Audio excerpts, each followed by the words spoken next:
예, 지금부터 이제 법인세 이론 첫 시간 수업하도록 하겠습니다. 제1절 법인세법 총칙. 일단은 우리가 지금 법인세 이론 문제는 한 문제, 많게는 두 문제인데 통상적으로 한 문제 나올 것 같은데 거기에서 가장 많이 나오는 이제 1호 문제로 나올 수 있다라면 1절이 가장 지금 현재 나오는 파트에 1절이 시험에 나올 가능성이 가장 높죠. 법인세법 총칙. 그 이해 뒷부분에 있는 2절, 3절, 4절 얘네들은 실기하면서 묻어가는 이론들이에요. 그러니까 중복되는 이론들이라서 이론을 따로 안 할 거예요. 과세 대상. 각사업 연도 소득이라고 합니다. 각사업 연도 소득. 이렇게 많이 읽습니다. 각사소득이라고 합니다. 각사소득. 각사소득이라고 하기도 하고 각사업 연도 소득이라고 하기도 하고 소득세법에서는 소득 금액이라고 하죠. 그래서 각사업 연도 소득 금액이라고 하기도 하고 다 똑같은 명칭입니다. 얘는 소득이란 말과 소득 금액이란 말을 크게 구분하지 않습니다. 우리가 공부하는 부분은 여기에요. 각사소득을 구하는 것이 우리의 주제예요. 각사소득을 구하는 것이 주제고 나머지 청산소득, 토지등 양도소득은 그런 이론 문제로 좀 나올 수 있는 부분입니다. 우리가 공부하는 부분이 각사소득입니다. 여기 한번 보시면 여기에서도 요 글자 보이시죠? 여기에서도 각사소득이라고 되어 있죠. 지금 우리가 지금 구하려고 하는 것이 얘입니다. 얘가 지금 결산사당 당기순 이익에서 이렇게 해서 얘를 구하는 거죠. 요 뒤는 이제 쉽고. 그다음 여기 보시면 토지등 양도소득이라는 글자가 여기 나오고 미완료 소득이라고 나오고 거기는 탭으로 가서 이동해라. 뭐 이런 식으로 별개로 나와 있습니다. 여기가 탭을 눌렀을 때 토지등 양도소득, 뭐 미완료 소득 뭐 이런 말이 있는데 우리가 공부하려는 파트는 여기가 아니에요. 자, 그래서 각사소득, 토지등 양도소득, 그다음 청산소득이 있다. 근데 아까 미완료 소득은 지금 여기 안 적어놨죠, 제가. 시험에 좀 잘 나오는 파트 중에 하나가 일단은 여기서 하나 나와요, 시험에. 다음 주 과세 대상 소득이 아닌 것은 이렇게 나와요. 1번 각사소득, 2번 토지등 양도소득, 3번 청사소득, 4번 땡땡소득, 뭐 기타 소득 뭐 이런 식으로 나옵니다. 그러면 정답은 4번이 되는 거죠. 일단 이 종류 세 가지 암기를 하셔야 되겠고 그런데 책에는 이제 세 가지가 아니라 한 가지 더 나오죠. 미완료 소득이라고 나오는데 미완료 소득은 일단 시험에 안 나올 겁니다. 이유는 사라진다고 해놓고 안 사라진 법 중에 하나고요. 두 번째는 위법이래요. 그 내용이. 미완료 소득이라는 게 위법이라고 하더라고요. 읽어보니까. 일단은 지금 색깔이 이렇게 파랗게 나와 있는 부분은 이쪽이 시험에 잘 나옵니다. 이쪽이 시험에 잘 나오고 이쪽 부분은 그냥 한번 읽어보고 넘어가셔도 되는 부분이다. 우리가 지금 구하려고 하는 각사소득은 어떻게 구하는가? 회계 1기간의 사업연도 동안 입금 총액에서 송금 총액을 차감하여 산출한 금액을 각사소득이라고 합니다. 너무나도 당연한 이야기를 하고 있습니다. 지금 실기에서도 이렇게 나오죠.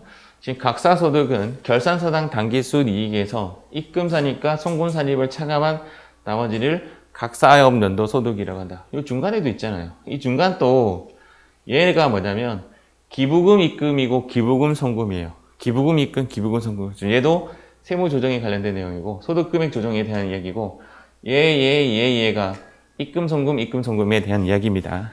그래서 결론은 이런 거죠. 제1회계 기간 동안의 법인의 입금 총액, 이제 플러스 해야 할 항목 빼기 송금 총액을 차감해서 이렇게 계산을 한다. 시험상 어려운 말은 아니에요. 사업연도 종료일이 속하는 달의 말일로부터 몇 개월 이내?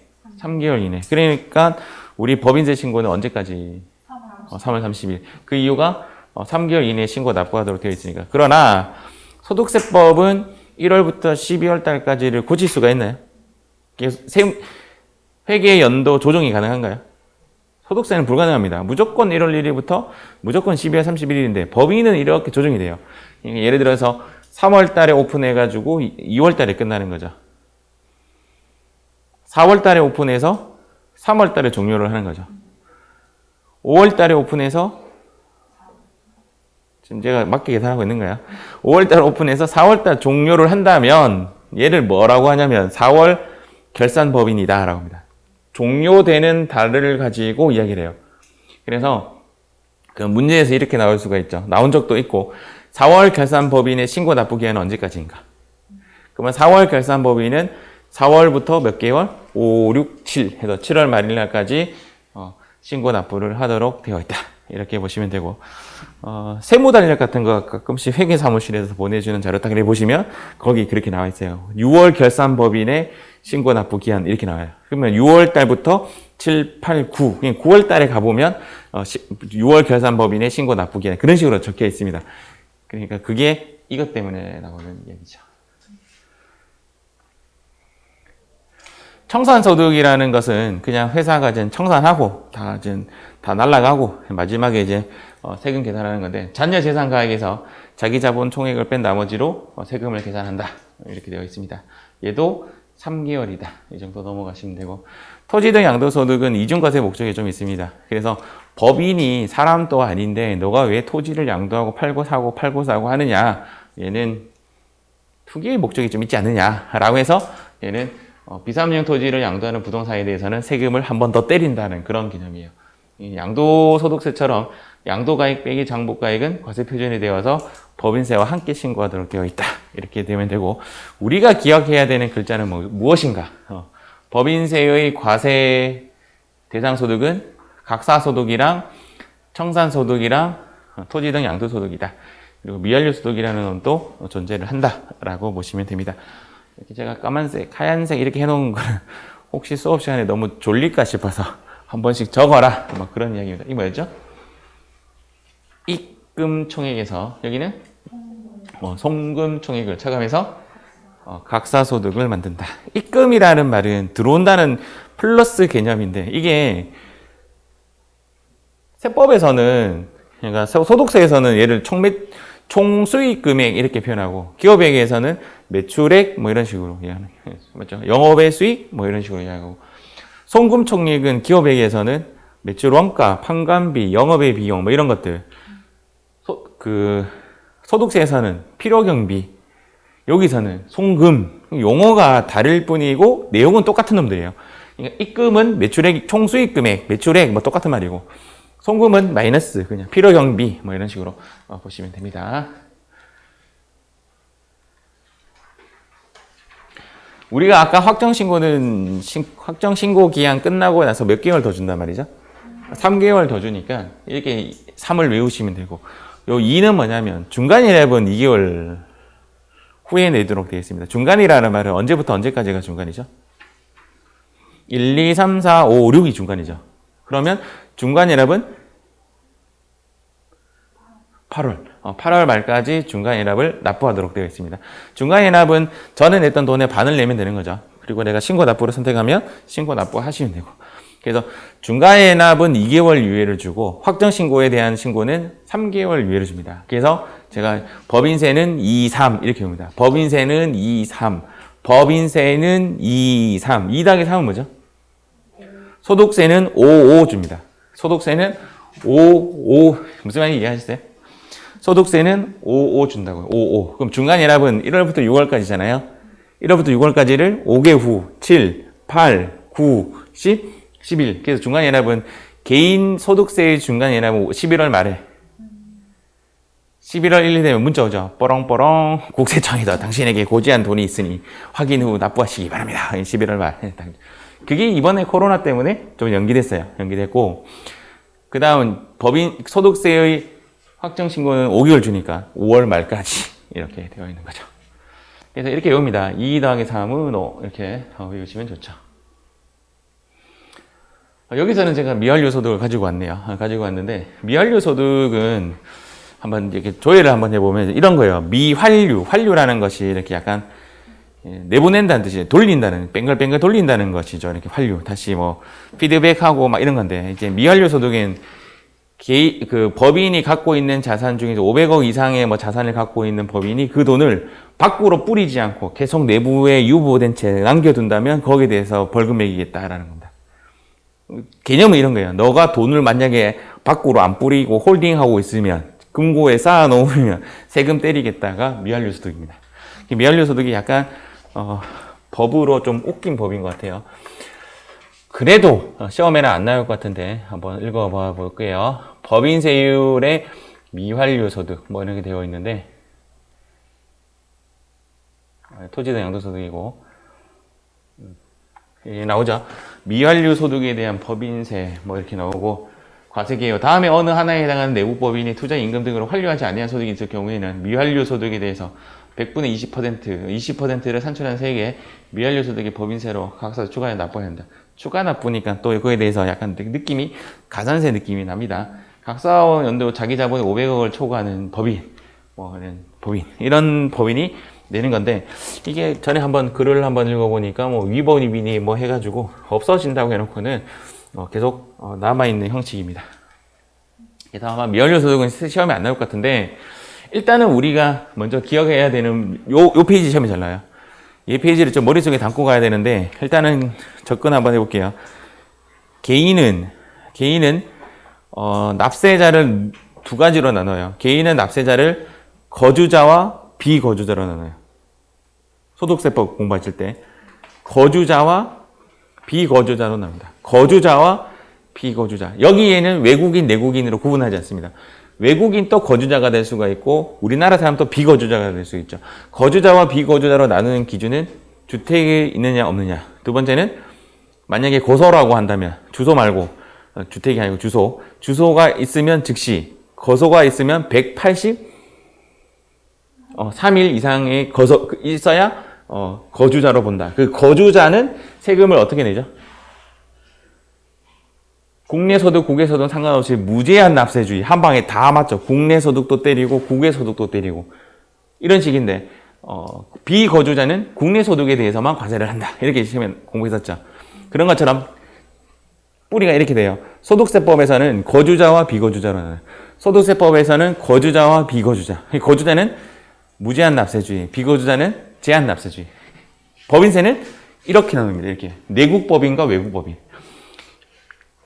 거주자와 비거주자로 나눌 때 외국인과 내국인으로 나누지 않습니다. 근데 얘는 내국법인과 외국법인으로 나눠요. 그래서 내국법인과 외국법인으로 먼저 나누고 외국법인은 국내 소득에 대해서만, 내국법인은 국내 소득과 국외 소득에 대해서. 또 그 세금 때리는 방식이 지금 똑같은 방식이죠. 내가 너무 빨리 말했는가? 다시. 거주자는 국내 소득, 국외 소득 때리고 비거주자는 국내 소득에 대해서만 때린다. 지금 법인도 마찬가지로 내국법인, 외국법인. 내국법인은 국내 소득, 국외 소득에 대해서 때리고 외국법인은 국내 소득에 대해서만 때린다. 이런 식인 거죠. 이런 식인데 그 중에서 내국법인이 또 두 개로 쪼개지면서 내국 영리법인이냐 비영리법인이냐 이거 나눠요. 그런데 일단 내용은 내국이라는 말이 붙으면 일단은 국내, 국외 다 걸려요. 여기도 국내, 국외 다 걸리고 일단 여기 뒤에 놔두고 외국법인에 관련된 거는 무조건 네. 외니까 외라고 착각할 수도 있죠. 그렇지 않고 외국법인이든 비거주자든 전부 다 국내 소득에 대해서만 때린다. 단 비영리법인은 형평성을 위해서 수익 사업에 대해서만 때려요. 수익 사업. 그래서 비영리라는 말이 붙으면 수익 사업이라는 말이 하나 더 붙어요. 얘는 all이고 모든 사업이고 얘는 비영리라는 말이 붙으면 수익 사업에 대해서만 뭐 이런 식으로 글자가 붙습니다. 수익 사업에 대해서만. 그래요. 그러면 답 다 나왔네요. 그러면 다시 한번 해볼게요. 내국법인과 외국법인의 내국, 외국은 국내외, 국내. 영리와 비영리로 나누었을 때 영리는 모든이고 비영리는 수입 사업에 대해서만 이렇게 외우지 말고 얘는 그냥 얘만 수익 사업에 대해서만 이렇게 생각하시면 되겠죠. 비영리는 수익 사업에 대해서만. 시험에 나온 것 중에 또 하나가 뭐냐면 외국법인하고 내국법인의 차이가 뭐냐 이거죠. 그 차이가 요겁니다. 밑에 거 먼저 볼게요. 외국법인은 국내에 실질적 관리 장소가 없는 경우입니다. 외국법인은 국내에 실질적 관리 장소가 소재하지 않은 경우입니다. 얘가 포인트죠. 국내에 실질적 관리 장소가 없는 경우를 외국법인이라고 한다. 이렇게 되어 있습니다. 또 하나 더 시험에 나온 게 우리나라 국가 또는 지방자치단체는 그냥 과세하지 않는다 이렇게 되어 있는데, 그러면 외국의 국가, 외국 지방자치단체에는 예로 본다 이렇게 나옵니다. 이렇게 외국의 정부와 지방자치단체에는 비영리 외국법인에 해당한다.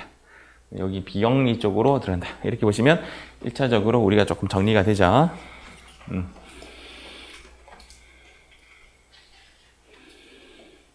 시험은 일단은 지금 이쪽으로 많이 나옵니다. 이쪽으로 많이 나오고, 이제 요것도 제가 설명 조금 해드릴게요. 일단은 우리 시험에 많이 나오는 부분은 여기 소득세와 연관해서 같은 맥락이에요. 거주자, 비거주자. 거주자는 국내, 국외. 비거주자는 국내.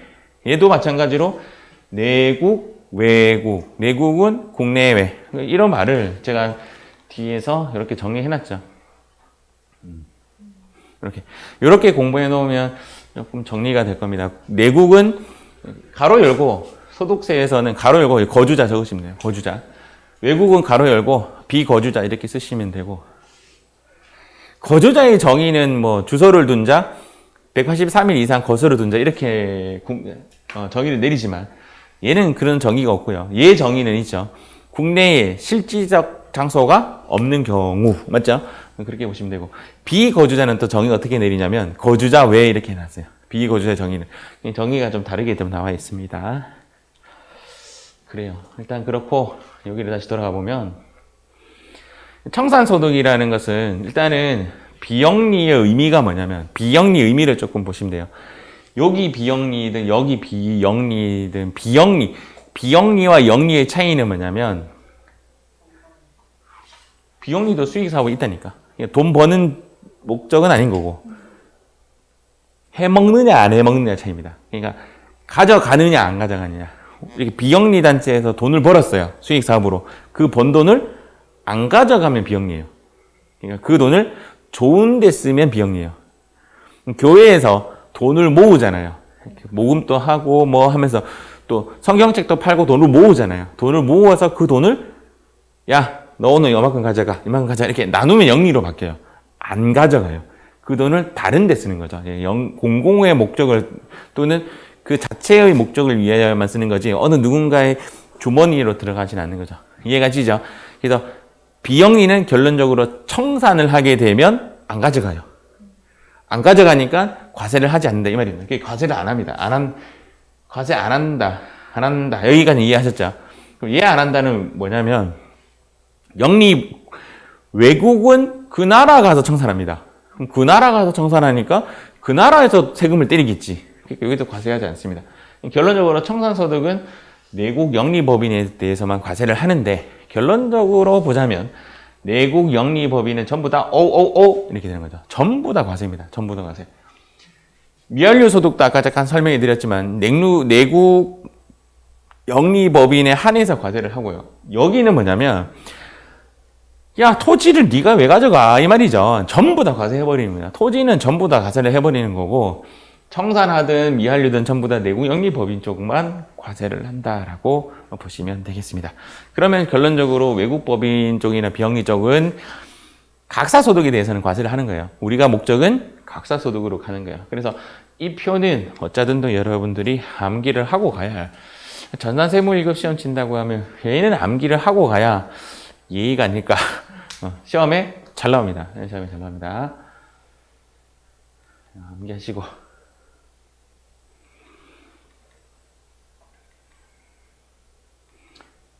뭐 여기는 이제 뻔뻔한 이야기입니다. 사업연도는 1년을 초과할 수 없다.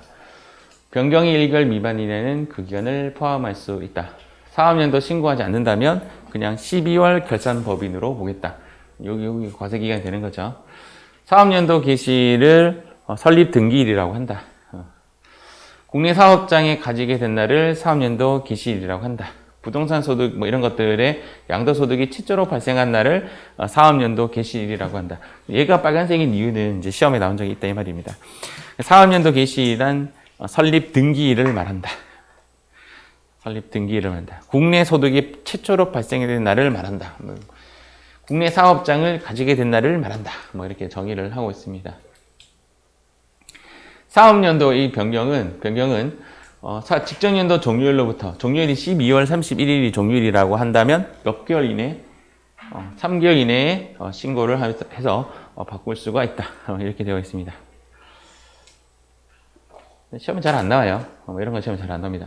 얘는 이제 시험에 나온 적이 있고 설립 등기 이런 것도 시험에 안 나옵니다. 변경한 것이 25일 날 5일 정도가 변경했는데 5일 정도 후에 변경이 되었다. 그렇다면 그거는 5일 같은 거, 또 15일 같은 거, 이런 1개월 미만은 그냥 과세 기간에 포함시킬 수가 있다. 그런 내용인데 그 말은 1년을 초과할 수 있는 거죠. 결론은 1년이 넘어갈 수도 있다. 그런 이야기입니다. 중요하진 않아요. 여기서 제일 중요한 글자는 뭐냐? 저는 얘가 제일 중요할 것 같아요. 설립 등기일이 사업년도 개시일이다. 법인세는요, 3개월 되게 좋아해요. 3개월 좋아하고, 소득세도 3개월 되게 좋아해요. 부가세도 3개월 되게 좋아해요. 면세 사업자가 면세를 포기하면 몇 년 동안 들어올 수 없다? 3년 동안 들어올 수 없다. 이 3자도 들어가죠. 간이가세자가 포기를 하면 일반 과세자로 다시 간이가세 포기하면 몇 년 동안 일반 과세자, 다시 몇 년 동안 간이가세로 돌아올 수 없다? 이게 또 3년. 뭐든지 3년, 3개월, 3년, 3개월. 3자를 되게 좋아하는 것 같아요. 나중에 찍을 일이 생겼어. 답은 3. 과세 범위. 이 소득세법 할 때 배웠던 거죠.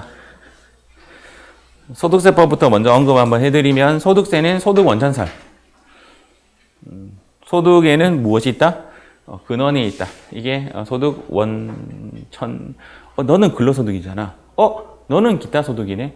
너는 양도소득이네. 이런 식으로 원천이 있는 거죠. 원천이 없으면 그것은 과세하지 않는다. 세금을, 여러분들이 중고나라에 물건을 파는 것은 어떤 소득으로 원천이 없어요. 그러니까 중고나라에 물건 팔아서 소득이 발생되더라도 세금을 내지 않습니다. 그런데 법인은 달라요. 법인은 뭐예요, 지금? 순자산 증가설이잖아요. 자산만 늘어나면, 내가 중고나라에 물건을 팔아서 법인이 돈을 벌어들였다면 그거 과세 때린다 이 말이죠.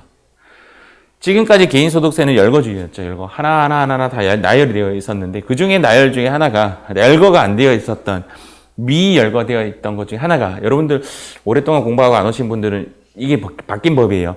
기계장치를 양도했어요. 이 이야기예요. 건물을 양도했어요. 그럼 건물은 어떤 소득이죠?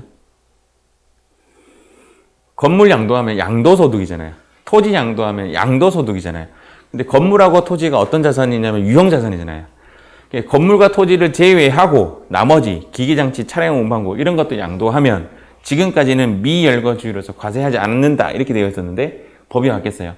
2019년도 법부터는 그 이외의 유형자산을 매각하는 걸 경우에도 열거시켜놨어요. 그래서 지금은 사업소득으로 과세한다 이렇게 나옵니다. 그래서 그 수익금액 제외로 해가지고 거기 넣어줘야 돼요. 이제 시험 내용이 바뀐 거예요. 과거 문제에 보면 기계장치 양도 과세하지 않음 이렇게 나왔어요. 그 이유는 열거가 안 되어 있었으니까. 근데 지금은 과세를 한다. 법인은 원래부터 세금을 때렸습니다. 왜? 포괄주의니까. 순자산 증가설 똑같은 이야기죠. 이 두 개 똑같은 이야기죠. 포괄주의 전부 다 순자산이 늘어나는 모든 것에 대해서 전부 다 과세하겠다. 이것이 포괄주의입니다. 어쨌든 법인세의 특징은 순자산 증가설, 포괄주의 이 두 가지고, 소득세의 특징은 소득 원천설, 열거주의가 특징입니다. 이 두 가지는 구분해서 학습하셔야 되겠죠. 소득세에서도 똑같은 말이고 법인세에서도 똑같은 말이죠. 지금 소득세부터 보면 얘는 소득세 입장에서는 거주자, 얘는 비거주자. 거주자의 납세지는 주소지 이렇게 했죠. 또는 183일 이상의 거소지, 납세지, 보통 주소지죠. 우리 입장에서는 우리 집 주소가 내 소득세의 납세지. 법인세는 법인의 등기부상 소재지가 주소지죠. 결론적으로 등기부상 본점 또는 주사무소, 사업의 실질적 관리 장소가 얘의 집이죠. 얘의 집이니까 얘도 똑같은 말을 표현하자면 주소지가 되는 거죠. 외국 법인은 국내 사업장 소재지고, 국내 사업장이 없다라면 그런 자산의 소재지이다. 얘네들이 실질적 관리 장소라고 할 수는 없는 겁니다.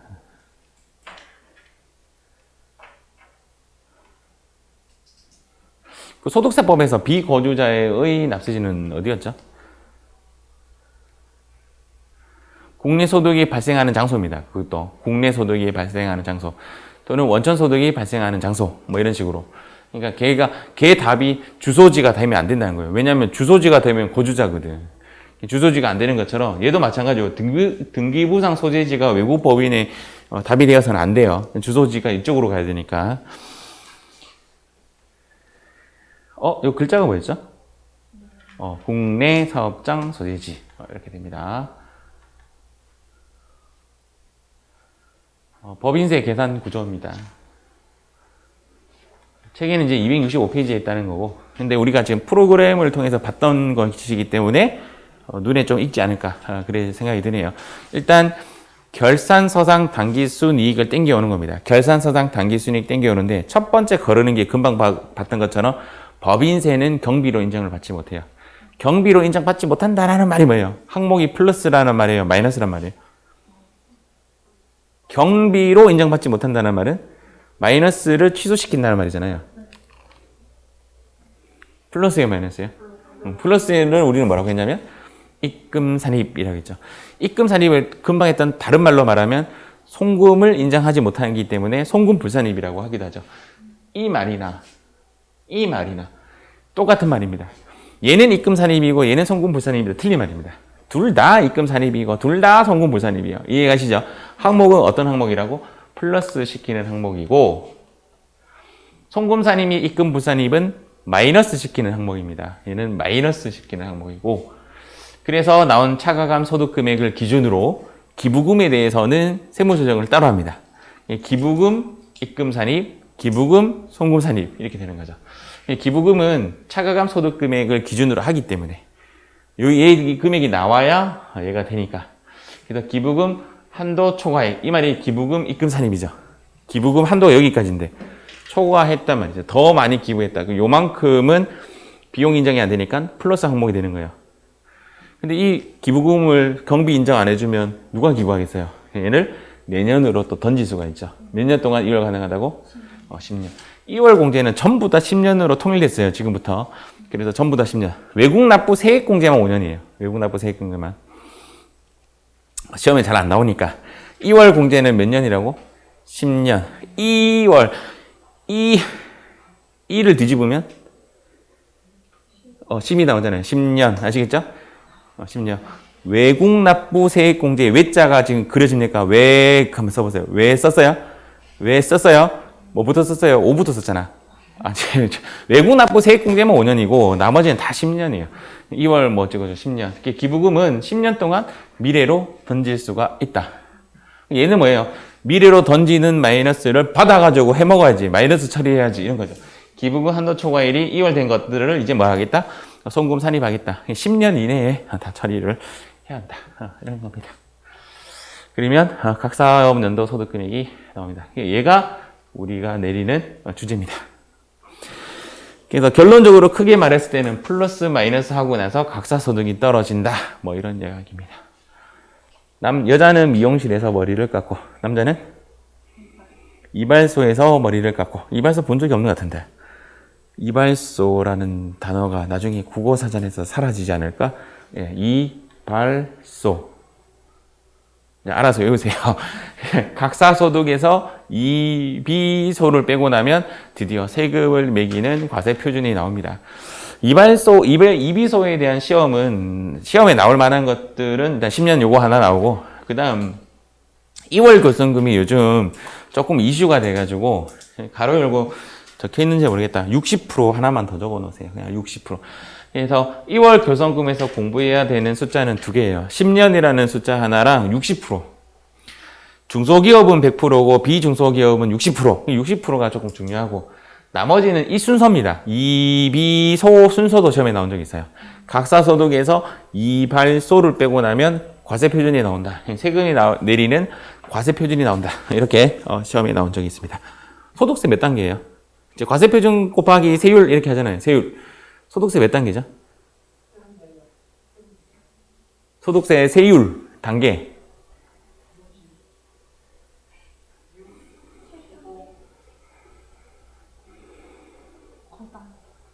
미래에서 오셨구나. 이게 지금까지는 7단계였죠. 책에도 지금 7단계로 나오고 있어요. 아직 제가 2021년도 책을 아직 못 봤는데 2021년도부터는 8단계. 과거의 시험에 분명히 나왔어요. 몇 단계 초과 누진 세율인가. 그때 6단계 답이 있었고 7단계도 답이 있었어요. 지금 이제 몇 단계라고요? 8단계로 바뀌었습니다. 올해부터 8단계로 바뀌었어. 책에는 아직 안 나왔죠. 세무 2급 책도 2월 말에 나온다고 하더라고요. 아직도 안 나와요. 8단계로 바뀌었고. 법인세는 몇 단계죠? 거기 나오지만 4단계. 근데 제가 배울 때는 2단계였거든요. 2억 기준으로 10%와 20% 이렇게 나눴었는데 여기 4단계로 지금 바뀌었어요. 그래서 2억 기준으로 10%와 20%로 이렇게까지밖에 없었는데 그 이후에 200억이 하나 더 생겼어요. 2억과 200억은 큰 거 아니에요. 그러면 2%더 붙어요. 22억, 22% 이런 식으로. 그러다가 또 생겨요. 3천억 기준으로 25% 하나 더 생겼어요. 시험에 나와가지고 계산 문제로 나오는 것은 항상 여기서 머물렀어요. 여기 안에서 지금 10%와 20%만 기억을 해도 웬만한 문제는 풀었어요. 이게 언제 문제 나오느냐? 여러분들 결산 문제 기억나죠? 결산에 보면 여러 가지 결산의 대표적인 분계가 선급비용, 보험료, 소모품비, 소모품 뭐 이런 식으로 분계 막 하다가 세무 2급 올라가면 이제 어떤 결산이 나오냐면 외화자산 평가이익, 외화 환산이익 뭐 이런 거 나오고 매도 가능 증권 평가이익 이런 거면서 좀 추가가 되잖아요.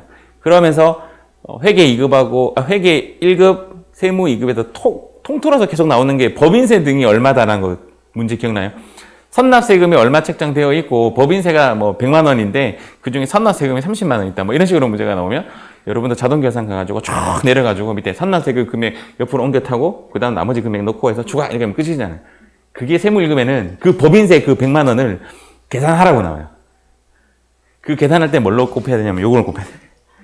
그래서 법인세 과세 표준이 예를 들어서 4천억은 안 되지. 그럼 문제가 안 나와. 이렇게 뭐 5억이 나왔다. 뭐 이런 식으로 나온 거죠. 그럼 5억에 대해서 내가 스스로 법인세를 계산하셔야 돼요. 그럼 그 계산한 값에 선납세금 빼고 나머지 넣으시면 되는 거예요. 그 계산할 때 이 표를 알고 있어야 되고 그 문제 안 나온다면 이 표를 쓸 일이 별로 없겠죠. 그래서 세금이 뻥 하고 튀어나옵니다. 이거를 산출세액이라고 합니다. 세금이 나왔으니까 산출세액이라고 하고 거기에 세액 감면이나 세액 공제를 빼고 나면 이 부분에 문제가 이제 나와요. 제가 마지막 문제라고 했잖아요. 마지막 문제 이제 이 부분이 포인트입니다. 세액 감면 및 공제. 감면 및 공제 부분이 일단 포인트예요. 그러니까 이거는 제가 수업 끝날 때 돼서 되게 강조를 할 겁니다. 빼고 그다음 가산세. 가산세도 시험에 나와요. 가장 잘 나오는 것은 지급명세서 불성시 가산세 이런 거. 적격증빙 미수치 가산세 뭐 이런 거. 뭐 그게 가장 대표적인 게 뭐 그런 거 나오고 나서 감면분 추가 납부세 요거는 시험에 안 나오고 그리고 나면 총부담세 뭐 이런 글자도 별로 안 중요하고 기납부세 3개가 뭐죠? 하나는 중간에 냈던 중간내나 뭐 이자 소득 같은 거 할 때 원천 징수 당했던 원천 징수 또 하나는 수시로 납부하는 수시 납부 요 3가지가 있습니다. 그래서 원천 징수 중간예나 제가 뭐랬어 금방 수시 납부 이런 3가지를 빼고 나면 드디어 내가 내야 할 차가감 납부세액이 똥 하고 나옵니다. 이게 우리 흐름이에요. 이게 지금 사실상 여기 나오죠. 지금 프로그램에 나오죠. 이 프로그램에 보면 결산사상 당기순이익에서 플러스 입금 마이너스 성공하고 나면 각사소득이 나오고 각사소득에 이비수로 빼고 나면 과세표준이 나오고 거기에 4단계 세율을 곱하고 나면 세금이 산출되고 그리고 나서 감면 및 공제 여기 감면 및 공제 이 부분이죠. 이 부분 빼고 가산세 더하고 그 다음 기납부세 중간 수시 원천 3가지였죠. 이 3가지를 빼고 나면 시험에는 항상 이 원천 납부랑 중간에는 얘는 안 나와요. 중간 수시 원천을 빼고 나면 내가 스스로 납부할 세액이 나온다. 뭐 이런 식이죠. 그래요. 어쨌든 뭐 요겁니다. 요게 우리가 학습해야 할 거의 다죠. 근데 시험은 거의 여기까지가 4문제. 그다음 얘를 전부 다 한번 만들어내는 게 마지막 한 문제. 그렇게 5문제가 만들어지는데 마지막에 금방 전체 다 만드는 문제가 가장 쉬워요. 쉬워서 너무 걱정 안 하셔도 될 것 같습니다. 여기를 뭐라고 하냐면 여기를 세무조정이라고 합니다. 여기가 세무조정. 세무조정을 통해서 결산사상 당기순이익을 꺾어버리는 겁니다. 우리가 이제 그러니까 결산사상 당기순이익은 따지고 보면 주주를 위한 정보고 얘는 국세청에게 보고하는 자료이기 때문에 조금 다를 수가 있죠. 그 과정을 세무조정이다 이렇게 이야기합니다. 이건 뭐였죠 이게? 이비소. 여기는 3,000원. 3,000원. 와, 공이 하나 2개에서 한 개 다 못했어요. 25%. 10년. 10년. 오케이. 이렇게 보시면 됩니다. 세무조정은 이제 기업회계를 세무회계로 이제 꺾어버리는 그런 행위를 하는데 플러스 항목과 마이너스 항목으로 구성되어 있다. 실제 시험에 이런 문제가 나온 적이 있습니다. 다음 중 플러스 항목인 것은 요거 플러스 항목이고 요거 플러스 항목이고 맞죠? 뭐 이런 거. 다음 중 마이너스 항목인 것은 뭐 이런 거 시험에 나온 적이 있습니다. 과거 기출문제 보시면. 근데 뭐 누구도 어려워하지 않는 파트입니다. 플러스 항목과 마이너스 항목.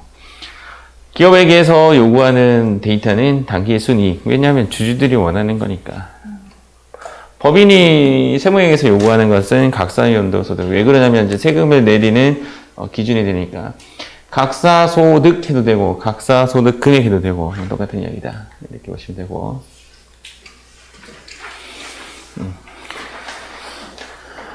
자, 앞으로 좀 자주 부딪히는 단어 중에 하나인데 이제 결산조정사항. 이제 그다음 뒤에 나오는 신고조정사항. 결산조정이라는 것이 있고 신고조정이라는 것이 있고 뭐 그렇습니다. 결산조정은 결론적으로는 이제 송금에만 있어요. 송금에만 있고 송금에만 있다라는 말은 마이너스. 두 번째는 특징이 한도가 있습니다. 대손상각비는 한도가 있습니까? 1% 보통 1% 한도가 있죠. 감가상각비는 한도가 있습니까? 있습니다. 감가상각비를 무제한 인정해 주면 그거는 감가상각비가 아니죠. 그래서 뭐 정액법이든 정유법이든 뭐 그런 한도가 있죠. 법이 바뀌어가지고 이제 차량 운반구는 무조건 정액법으로만 하게 되어 있다. 막 그런 거 그냥 알고 계십니까? 내용 연수는 5년까지만 가능하고 1년의 한도는 800만 원까지만 가능하다. 뭐 이런 게 있습니다. 어쨌든 한도가 있고 시기 조정이 가능하다. 해도 되고 안 해도 되고. 그러면 금방 말씀드렸던 감가상각비는 해도 되고 안 해도 되는 거죠. 대손상각비는 해도 되고 안 해도 되고. 이런 것들이 결산조정사항이다라고 합니다. 결산조정은 내가 12월 31일 날 결산서에 기록하지 않으면 안 하는 것으로 보겠다. 추정 데이터가 우리한테 존재합니까? 정부에? 감가상각비 자체가 추정입니다. 대손상각비도 못 받을 것이라 가정한 돈입니다. 이런 데이터들이 대부분 결산조정사항의 특징들이다. 그래서 결산서에 계상되어 있는 것에 한해서 법인서법상 송금으로 인정되는 것이고, 그래서 정말 유능한 이제 회계 담당자는 내가 알아서 시기 조정을 하는 겁니다. 내가 감가상각 이번에 안 해도 돼. 코로나 때문에 안 그래도 좀 터졌는데 뭐 하려고 감가상각해? 안 하는 거죠. 이해가시죠? 미루는 겁니다. 이렇게 시기 조정이 가능한 겁니다. 가장 대표적인 것이 감가상각, 폐기손실, 대손금 해도 되고 안 해도 되고. 일본은 신고조정사항이라는 말이 뭐냐면, 신고조정은 이제 얘는 이제 결산조정에 제가 느끼는 결산조정은 뭐냐면 해도 되고 안 해도 되고 이런 개념이고, 신고조정의 개념은 무조건 해야 돼. 강제조정입니다. 강제조정. 얘는 자율적 조정이고 얘는 강제조정입니다. 뒷페이지에 나오는 신고조정은. 그러니까 우리가 이제 시험 문제에서 이런 문제가 나와요. 다음 중 결산조정사항이 아닌 것은, 다음 중 신고조정사항인 것은, 그냥 그 말은 다음 중 강제조정사항인 것은 뭐 이런 질문인 거죠. 그런 질문입니다. 신고조정은 강제로 해야 되는 겁니다. 시험에 잘 나오는 강제 신고조정사항이 뭐냐면 소멸시효 완성입니다. 가장 시험에 잘 나오는 것은 소멸시효 완성이 나오면 얘네 무조건 해야 돼요. 무조건 경비 처리해줘야 되는 거. 무조건 비용 처리해줘야 된다. 뭐 그런 이야기입니다.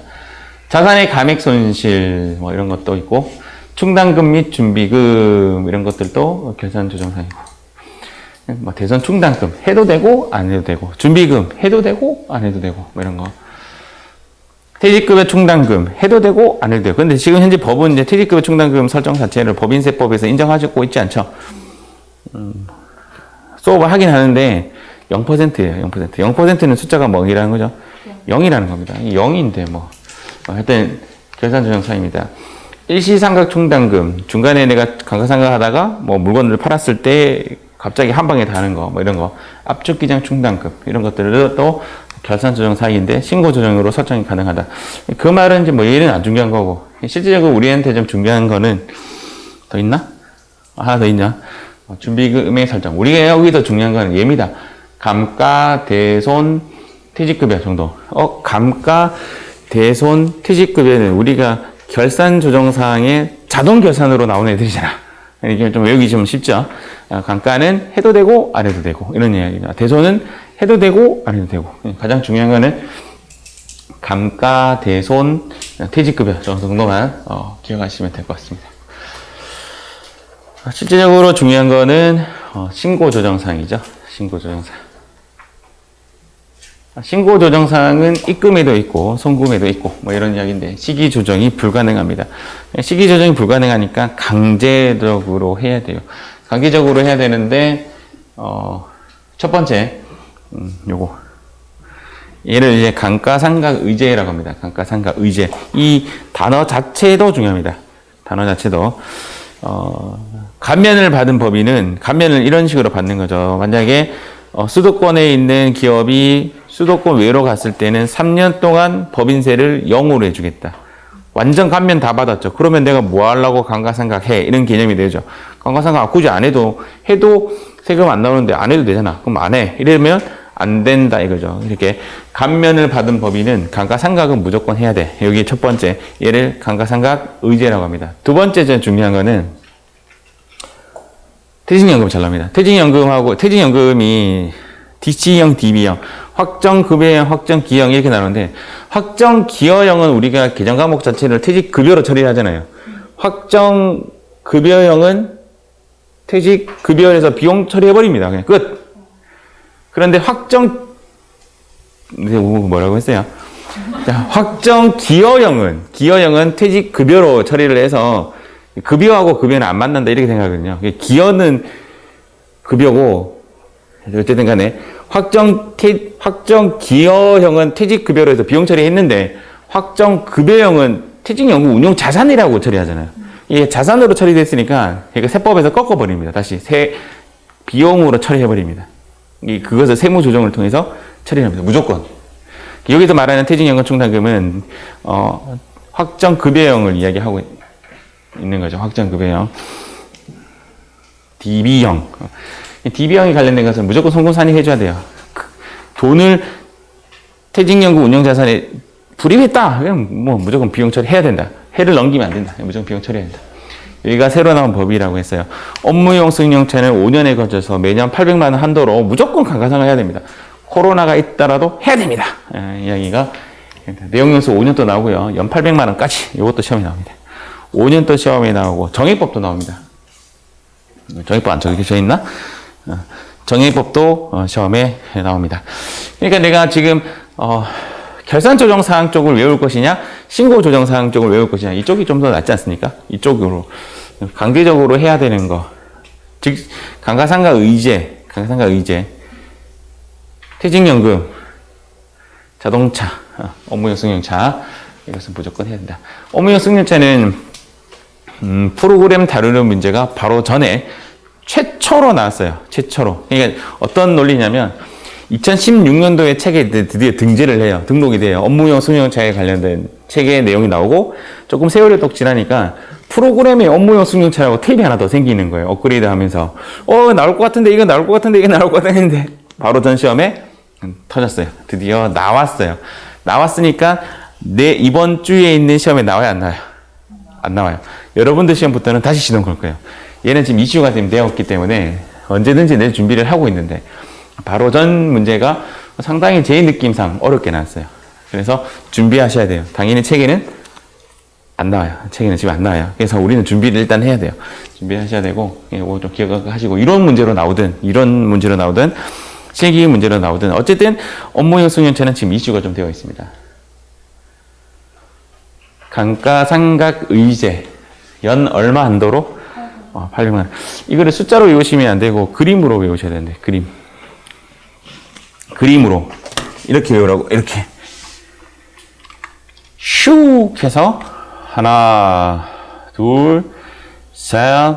와, 어떻게 이렇게 똑바로 나왔을까요? 자세히 보면 칸이 있습니다. 칸. 두 칸, 세 칸. 몇 년도? 1, 2, 3, 4. 몇 년도? 5년도까지. 연 얼마까지? 800만원까지. 이렇게 외우는 겁니다. 이해가시죠? 그림으로 외우시는 것이 조금 더 오래 갑니다. 800만원. 연 800만원 한도로, 이렇게. 연 800만원. 나중에 또, 업무용 승용차가 제가 23강에 넣어놨나? 23강인가? 24강에 들어가 있으니까, 뒤에 가서 한번 해봅시다. 업무용 승용차에 대한 감가상각비. 지금까지 내용이 신고조정. 무조건 해야 한다. 강제로 해야 한다. 막 그런 내용입니다. 어디서 봤던다는데?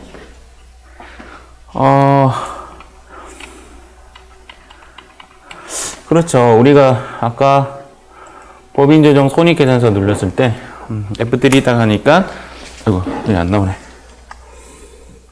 여기 누르고, F3 이렇게 하니까, 이렇게 나왔죠. 조정 등록. 여기가, 왼쪽이 플러스 항목이고, 오른쪽이 마이너스. 여기 글자가 뭐죠? 요거. 지금 수업 저거 합니다. 소득 처분에 관련된 수업을 합니다. 소득 처분. 이 단어가 우리한테 이질감을 좀 주는 거지. 소득 처분 수업은 계속 일어나니까 결론적으로는 친해질 건데 이런 이야기입니다. 가장 대표적인 예로 이렇게 보시면 좀 쉬워요. 회사에서 여러 A라는 친구에게 일을 너무 잘해가지고 포상으로 무엇을 줬냐면 그랜저 한 대 뽑아줬어요. 자, 계정 과목 뭐로 써야 돼요? 상여 또 복리후생비. 근데 만약에 이제 상여하고 복리후생비 차이가 뭐죠? 접대비도 있을 수 있고, 먼저 예를 들어서 A라는 사람이 직원이 아니라 거래처다. 접대비. 어쨌든 간에 지금 현처럼 복리후생비와 상여의 차이를 한번 보자고요. 상여로 주면 그 사람이 뭐가 생기는 거죠? 소득이 생기니까 그 차값에 관련되어서 소득세를 내야 되는 상황이 생겨요. 이해가죠? 복리후생비 처리하면 그냥 내가 해먹으면 돼요. 그래서 회사에서는 당연히 뭐로 처리했다? 복리후생비 처리했다라는 거지. 그럼 처리하면 법인세법이 이러는 거죠. 장난치냐고. 지금 그게 무슨 복리후생비냐고 차 한 대 줘놓고 불인정 이렇게 되는 거예요. 이해가시죠? 그 불인정 됐으니까 너 그거 경비 인정 안 돼. 경비 인정도 안 되고 받은 사람은 내가 내 소득세법한테 일러줄 거야. 그 받았으니까 돈 해먹었으니까 그 부분에 대해서 너 소득세 내라고 내가 소득세법한테 일러줄 거야 하는 게 소득처분이에요. 소득처분은 법인세법에서 행하는 행동이 아니라 일러주는 거예요. 누구에게. 그래서 그 사람한테 가서 그 사람이 그 세법에 맞춰서 세금 때려 맞는 것이 소득처분이에요. 세법에서는 법인세법에서는 그냥 경비 불인정. 장난치냐? 이렇게 되는 거고. 그냥 정직하게 해라 이 말이죠. 그런데 그것을 또르르르 가서 소득세법에 일러주는 거죠. 그래서 법인세법에서 소득이 일단 유보되었는지 유출되었는지를 먼저 바뀐다고 표현하는데 유보는 남겨놓는 거고 유출은 밖으로 나가는 거예요. 회사에서 차를 줬다 이렇게 되면 얘는 유출의 개념인 거고요. 회사에서 내년에 쓸 보험료야 이렇게 하면 남겨놔야 되죠. 가장 대표적인 게 선급비용 보험료인데 그 선급비용을 보험료로 처리하지 않고 선급비용으로 처리해서 사내에 남겨놨다가 자산으로 남겨놨다가 내년에 기간이 경과되면 상계 처리해서 없애죠. 그것을 없애는 상계 처리해서 없애는 것을 법인세법에서는 추인이라는 표현을 써요. 추인이라는 용어 씁니다. 어쨌든 간에 사내 유보되는지 유출되는지 따져서 유보는 그냥 남겨놨다가 차후에 처리하면 되는데 유출은 쪼로록 가서 일러줍니다. 일러주는 그 행위를 이렇게 표현했죠. 사회로 유출된 경우에는 귀속자를 명확하게 해가지고 이 귀속자 누구 어떻게 돈을 가져갔는지 명확하게 해서 소득 처분을 하는 겁니다. 그 사회 유출된 사람이 만약에 주주라면 주주에게 무엇인가를 주면 뭐라고 하죠? 우리는 배당이라고 하죠. 배당. 임원에게 또는 직원에게, 임원 또는 직원에게 주는 걸 뭐라고 하냐면 상여라고 하죠. 상여. 이 근로소득입니다. 얘를 일단 상여. 상여. 기타 법인 및 개인 사업자가에게 주는 것은 기타 사회 유출 뭐 이런 표현을 씁니다. 이외 개인 뭐 일반적이지 않은 일반 개인에게 이런 소득이 주어지면 기타 소득이라고 합니다. 여러분들 소득세 시간에 기타 소득 배우셨죠? 기타 소득이 약간 어떤 개념이냐면 엉뚱한 소득이죠. 엉뚱한 소득. 사업 소득의 친구인데 계속적으로 반복적으로 일어나지 않는 비반복적인 소득을 기타 소득이라고 하죠. 여러분들이 갑자기 급 강의를 하게 됐다. 그럼 여러분은 기타 소득이에요. 그런 식으로 복권이 가장 대표적인 기타 소득이죠. 비반복적인 소득을 기타 소득이라고 하는데 시험에는 일단 얘가 안 나와요. 비반복적인 소득에 대해서 지급하는 형식의 문제는 안 나와요. 갑자기 지나가는데 야 너한테 1,000만 원 줄게 이런 식의 문제는 안 나온다는 거죠. 그래서 답에는 일단 얘는 안 나오고요. 기타 소득은 안 나오고 이 세 가지가 일단 시험에 나오는데 주주에게 주면 배당, 임원에게 주면 상여, 직원에게 줘도 상여, 기타 법인 이제 거래처라고 생각하시면 좀 좋을 것 같습니다. 개인 사업자에게 주면 얘는 기타 사유출. 너무 이름이 길어서 저는 앞으로 얘를 기사라고 하겠다라고 해서 색깔 넣어놓은 거예요. 화살표가 이제 밑에서부터 위로 쭉 올라가죠. 이게 뭐냐면 우선순위가 아래에서 위로 있다 이 말입니다. 이 우선순위가 아래에서 위로 있다는 말이 뭐냐면 우리 회사에 있는 저 임원은 주주이기도 해 이렇게 되는 거죠. 두 가지가 겹쳐지는 거죠. 임원이기도 하고 주주일 수도 있죠.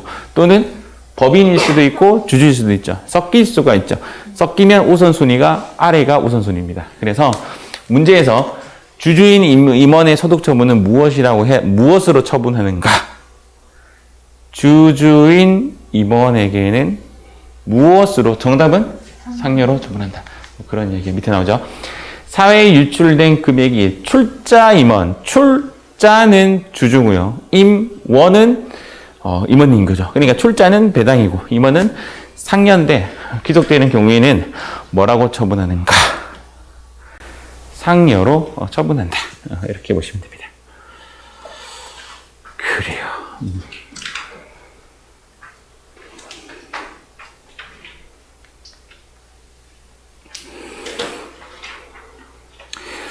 사회 유출은 이제 밖으로 돈이 나갔기 때문에 더 이상 왈가불가하지 않습니다. 그 말을 이제 이렇게 표현했죠. 어느 누군가가 이익을 보았을 것이라 추측되는 건의 소득 처분을 하고 소득 처분 후 차후 다시 재조정을 필요로 하지 않는다. 이렇게 말을 했는데 재조정을 하는 형식의 모습은 좀 띄는 것들이 몇 개 있어요. 그거는 나중에 업무용 승인차에서 좀 볼 수 있을 건데 그때 또 말씀드리도록 하겠습니다. 일단 내용은 사외 유출은 게임 끝 이렇게 보시면 됩니다. 유보라는 것은 그냥 남겨둔 겁니다. 말 그대로 잉여라는 느낌하고 되게 비슷해요. 남겨놨다가 내용은 이렇게 해놨죠. 회계상 자본과 세무상 자본의 차이로 인하여 발생하는 처분을 유보라고 한다. 이렇게 되어 있는데 느낌상 남겨놓는 겁니다. 그런데 선급비용 보험료가 가장 대표적인 건데 선급비용은 비용으로 처리했다가 다시 자산으로 바꾼 거죠. 선급비용은 자산이기 때문에 비용 인정 안 했기 때문에 송금불산입 이쪽으로 남아있는 거죠. 송금불산입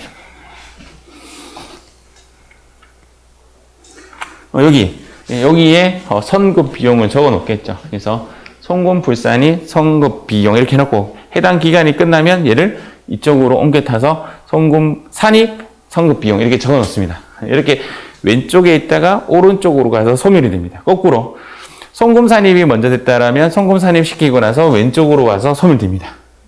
소멸된다라는 말이 어떤 이야기냐면 1차적으로 기업회계랑 일치되었다라고 보시면 돼요.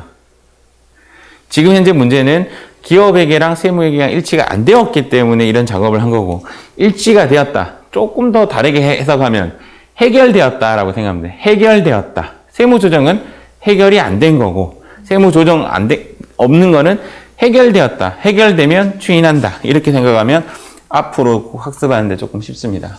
여기에 있는 것은 플러스라는 말이고, 여기에 아무것도 없는 표현은 입금산입이라는 뜻이고, 여기에 삼각형이 표시된 거는 이쪽에 송금산입이다. 이렇게 생각하시면 돼요. 그래서 이 내용은 입금에서 발생되었다가 송금에서 소멸되었다. 이렇게 보시면 되고, 여기는 송금에서 발생되었다가 입금에서 소멸되었다. 이렇게 반대가 되는 현상을 뭐라고 하냐?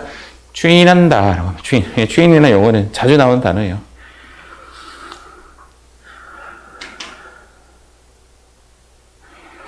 마스크를 쓰고 강의한 지 1년이 다 돼갑니다. 이제 익숙해질 때가 됐는데, 이제 더워지기 시작하니까, 좀 더 힘들어지기 시작하네요. 유보만 어차피 차후에 어떤 행동을 해야 되기 때문에 자본과 적립금 조정 명세서 을지라는 곳에서 관리를 합니다. 제가 이 색깔을 빨간색 칠했죠. 제가 시험장에 가 틀렸어요. 시험장에 딱 갔는데, 유보를 관리하는 서식지가 어디냐라고 주관식으로 나온 거야. 이런 거 있잖아요. 거긴데. 이랬는데 아무리 생각해도 기억이 안 나는 거예요. 시험 칠 때 그렇게 기억 안 나면 어떡해요? 시험장 나오자마자 검색할 거 아니에요. 맞죠? 그래서 내 머릿속에 딱 박혔어요. 자본금과 적립금 조정 명세서 을지예요. 이게 무슨 이야기냐? 한번 보면 조금 이해갑니다. 지금 현재 프로그램상으로 제가 좀 보면 여기에 자본금과 적립금 조정 명세서라고 있죠. 지금 현재 자본금과 적립금 조정 명세서. 다시 자 여기 보시면 여기 자본금과 적립금 조정 명세서가 여기 있습니다. 맞죠? 여기 딱 누르면 갑을병정처럼 갑지 을지가 있습니다. 갑지 있고 을지 있죠. 여기 을지 여기가 유보소득이 모아져 있는 서식지가 요 을지예요. 야 얘가 주관식으로 나오더라고. 참 이런 게 다 있었는데 나중에 보니까 또 얻은 문제 객관식으로 나오고 얘가 좀 인기 있는 이름인 것 같아요. 그러니까 문제 출제자가 좀 좋아하는 것 같아요. 그래서 이거 좀 기억하시기 바랍니다. 여러분들은 주관식 문제 만날 일이 없을 거니까 일단은 객관식이라고 해도 객관식이 이렇게 나온 거죠. 자본과 적립금 조정명세서 을지, 자본과 적립금 조정명세서 갑지 뭐 이런 식으로 문제가 나오는 거죠. 그럼 답은 을지가 정답이 됩니다. 지금부터 말씀드리는 이 부분은 책에 안 나와요. 책에 안 나오고, 나중에 이제 우리가 이제 세무조정하는 것이 우리 수업의 뭐 거의 90%가 이제 세무조정인데, 세무조정의 공식입니다. 공식. 우리, 근해의 공식, 기억납니까? 나는 기억 안 나는데. 근해의 공식 2분의 여기까지. 그런 거죠. 공식입니다. 공식인데, 자산과 부채는 유보. 이렇게 공식입니다. 자산 조정은 유보. 부채 조정도 유보. 수익이나 비용은 조정하지 않음. 이 말이 무슨 말이냐면, 세금과 공과금인데, 복리후생비로 바꿨어. 우리 회사에서 먹는 커피가 복리후생비로 기록했었는데, 나중에 이거를 접대비로 바꾸래. 뭐 그럴 수 있죠. 소모품비로 바꾸래. 비용에서 비용으로 바꾸는 행위는 세무조정이 없습니다. 그러니까 아무 소득 처분이나 아무 세무조정을 하지 않아요. 왜냐하면 세법에서는 송금이 되는 형식이기 때문에 아무 문제가 없는 거죠. 그래서 이런 질문이 의미가 없다라는 겁니다. 전화해가지고 세정씨 이거 소모품비야 복리후생비야? 답은 아무거나 써라. 이게 정답인 거죠. 비용에서 비용이나 수익이나 비용이나 이런 조정에 대해서 이자 수익으로 쓰던지 유형자산 처분 이익으로 썼든지 답은 똑같이 수익인 거죠. 그렇기 때문에 비용과 수익만의 조정은 일어난다면 소득 처분은 없답니다. 공식 나왔죠? 자산부채 수익 비용에서 자산부채는 뭘로 처리한다고요? 유보. 수익 비용은 안 한다고. 그러면 자본만 남았죠? 자본은 기타로 처분합니다.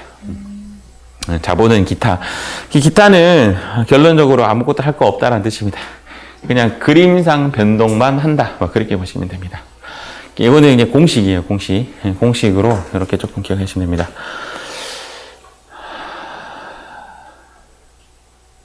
여기 글자는 추인. 여기 글자는 유보. 여기는 없다. 여기는 기타.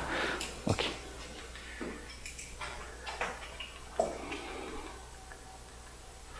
사회에 유출되지도 않고 자본의 차이도 유발하지 않을 경우 회계상 자본과 세무상의 자본 구성 항목만 구성 항목만 뭐 이익잉여금하고 뭐 자본잉여금이고 뭐 이런 항목만 차이 난다면 그냥 기타로 처분한다.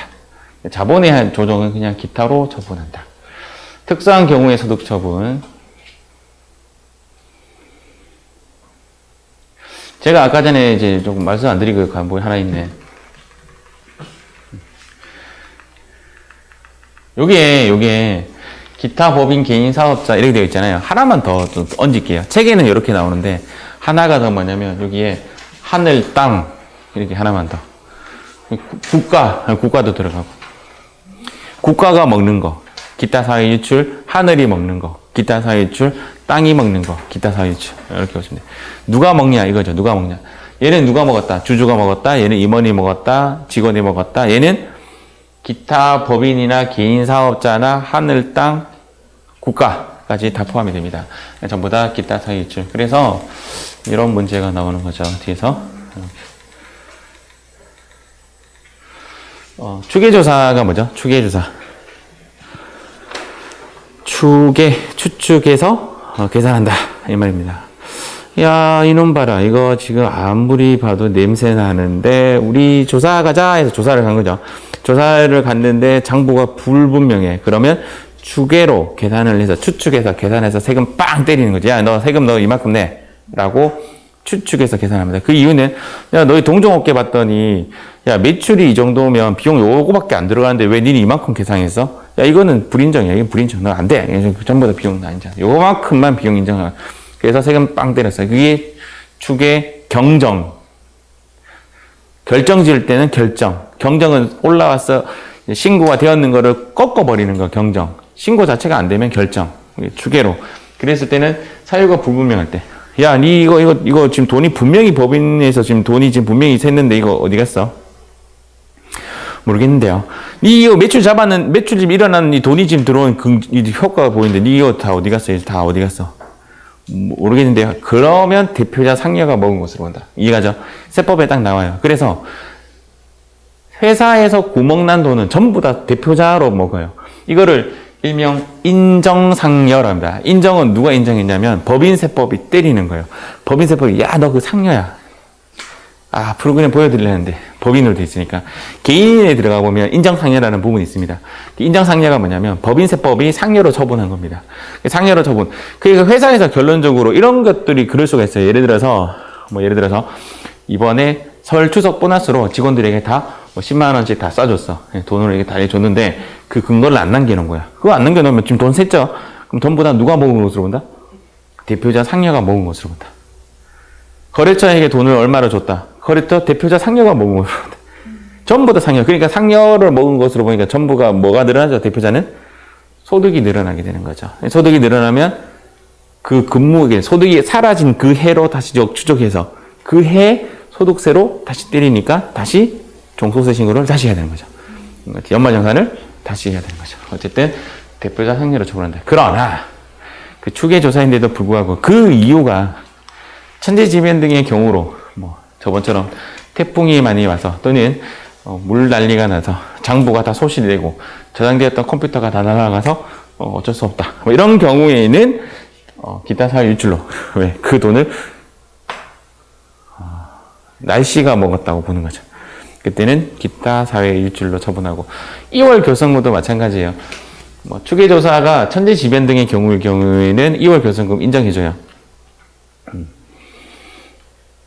소득자의 귀속자가 불분명한 경우와 똑같은 이야기죠. 대표자 상여가 대표자 먹은 것으로 본다. 그러니까 대표자가 회계를 모른다면 이런 거 당하는 거예요. 이런 거. 그래서 어떻게 해야 돼? 장부가 좀 불확실해. 그러면 확실하게 딱 적어야 돼요. 매출 누락이 됐어. 이거 확실하게 이거 걸려요. 걸리면 내 상여로 보기 때문에 위험합니다. 소득세가 세금이 세요? 법인세가 세금이 세요? 소득세가 훨씬 세죠. 최고세율 48%잖아요. 법인세는 아까 최고세율 몇 프로였죠? 25%잖아요. 맞죠? 무조건 기타 사회 유출로 처분하는 경우, 무조건 기사로 처리하는 경우, 요거는 지금은 당장 눈에 안 들어올 건데 나중에 시험 치기 전에 한번 읽어보세요. 그래서 여기 적어 놓으세요. 시험 치기 전에 한번 읽어볼 것. 지금은 뭐라고 이야기해도 잘 못 알아들을 것 같아. 그런데 시험에 나와요. 시험에 다음 주 무조건 기타 사이 유출로 처리하는 것이 아닌 것은 뭐 이런 거. 이건 좀 암기사항인데 지금 당장 하실 필요는 없고 실기하고 나면 이제 아 얘가 기타 사이 유출이었지 이렇게 생각이 납니다. 관련된 문제 한번 풀어볼까요?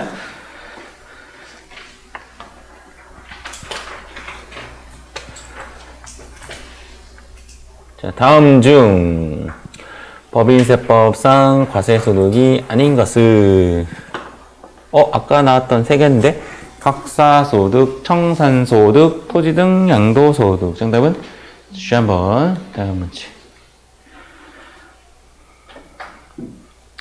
법인세법의 용어로 정의가 잘못된 것은 내국은 국내외, 국내외. 국내 본점이나 주사물소로 사회시장 관리자 등 법인을 맞는 것 같은데? 이렇게 보고 넘어갈게요. 외국법은 국내의 실질적 관리성, 국내 시장 관리소가 없는 경우에, 맞죠? 예. 야, 이런 글자 하나로 끝을 잡고 있습니다. 이런 거죠. 시험에 아까 나왔으니까.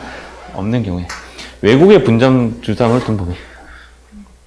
사업연도 법인의 소득을 계산하는 일행 맞는 것 같고.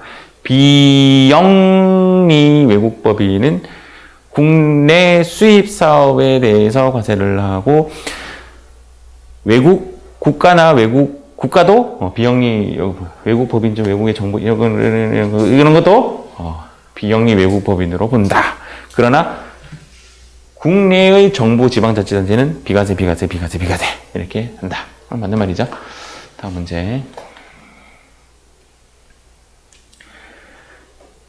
사회 유출될 경우에 옳은 거예요. 법인은 기타 사회 유출 땡. 임원은 상여 땡. 맞죠? 끝에 뭘로 끝났죠? 사용인은 직원을 이야기하고요. 사용자는 회사를 이야기해요. 사용 끝에 뭘로 끝나요? 제가 자라고 했잖아요. 자는 회사를 이야기하는 거예요. 이 헷갈리는데 지금 세법 같은 책 계속 읽으면 어떤 것은 사용인이라고 하고 어떤 거는 사용자라고 해요. 사용자는 회사고요. 사용인은 직원을 이야기하는 거예요. 어쨌든 간에 얘는 상여죠. 틀렸어요. 주주는 뭐죠?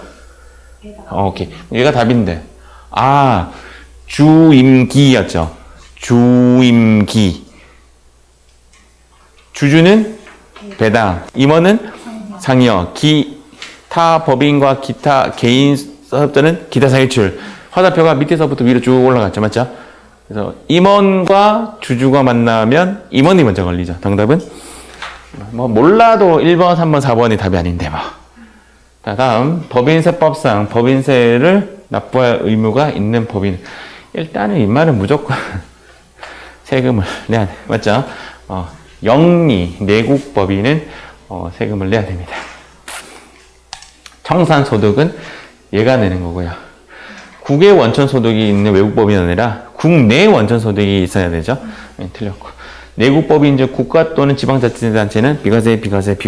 정답은 1번이 정답이 됩니다. 이런 문제 나오면 얘는 무조건 세금 내는 거니까 영리 내국법인 정답이다. 이렇게 보시면 될 것 같습니다.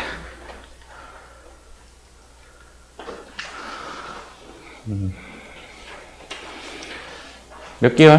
3개월. 오케이. 이거 시험에 나왔네. 사업연도 변경도 시험에 나왔네요. 사업연도 변경. 제가 만든 거 아니에요. 이제 땡겼어요. 첫 페이지에 제가 나왔잖아요. 사업연도 사업연도 변경할 때는, 직전 사업연도 종료일로부터 3개월 이내에, 3개월 이내에, 모르겠다. 3개월이 정답입니다.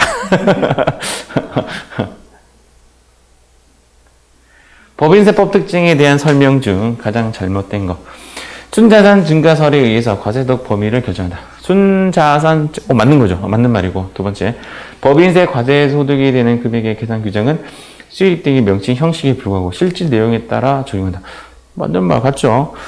실제적인 그 정보 적혀 있는 게 아니라 실제 내용이 접대비인지 복리후생비인지가 중요한 거죠. 외국 법인에 대해서도 청산소득에 대한 법인세가 과세된다?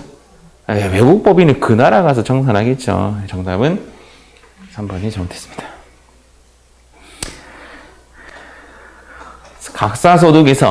각사소득에서 이발소를 빼고 나면 과세표준이 나온다. 맞는 말입니다.